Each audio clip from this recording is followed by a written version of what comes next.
মেয়েরা বিভিন্ন সময়ে বিভিন্নভাবে নিজেদের ওড়না ঠিক করে। বেশিরভাগ সময় কোন ভিড় রাস্তায় বা লোক ভর্তি জায়গায় দেখা যায় মেয়েরা ওড়না ঠিক করছে। কিন্তু কেন এই প্রতিনিয়ত চেষ্টা ওড়না ঠিক করার? কী জন্য তারা ঠিক করেন ওড়না? কি চলে তাদের মাথার মধ্যে? কি নিয়ে তারা বেশি ভাবিত হন সেই সময়? সেটা অনেকেই জানে না। বিশেষত ছেলেদের মধ্যে এই নিয়ে দেখা যায় অনেক কৌতূহল, যার জন্য তারা বিভিন্নভাবে জানার চেষ্টা করে যে মেয়েরা এইরকম কেন করে। অনেক সময় তা নিজের বান্ধবীকে বা প্রেমিকাকে জিজ্ঞাসা করে। আলাদা আলাদা করে জেনে নিতে চায় আসল তথ্যটা। বেশিরভাগ ক্ষেত্রেই তাদের হতাশ হতে হয়, তাই জানার আগ্রহ আরও বেড়ে যায়।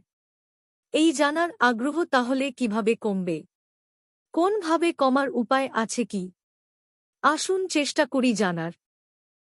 মাথায় ওড়না টানা। অনেক সময় দেখা যায় সামনে কোন ছেলে বা বৃদ্ধ কেউ এলে মেয়েরা মাথায় ওড়না টেনে নেয়। এর পিছনের কারণ হল মেয়েদের নিজের বাড়ি থেকে শেখা মূল্যবোধ। তাই কেউ বয়সে বড় সামনে এলে সম্মান বশত তারা মাথায় ওড়না টেনে নেয়। একটি মূল্যবোধযুক্ত পরিবারে বেড়ে ওঠার জন্য তারা এই রকম ব্যবহার করে থাকে। এটা আসলে তাদের ভদ্রতার পরিচায়ক। বুকের ওড়না ঠিক করা। মেয়েদের শরীরে খুব সহজ দৃশ্যমান অংশ তাদের বুক।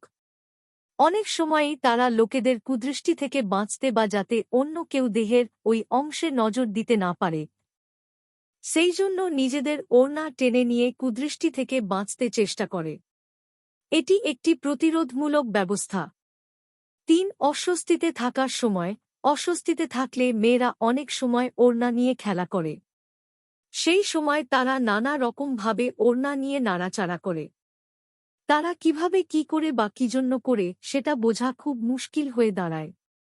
আসলে চঞ্চল মানসিকতার পরিচয় দেখা যায় তাদের এই ব্যবহারে। কিন্তু অনেকেই বলেন যে মেয়েদের এই ব্যবহারের কোন মানেই অনেক সময় খুঁজে পাওয়া যায় না, বা খুঁজে পাওয়া গেলেও সেই কারণ নিয়ে মাথা ঘামানোর কোন মানে থাকে না।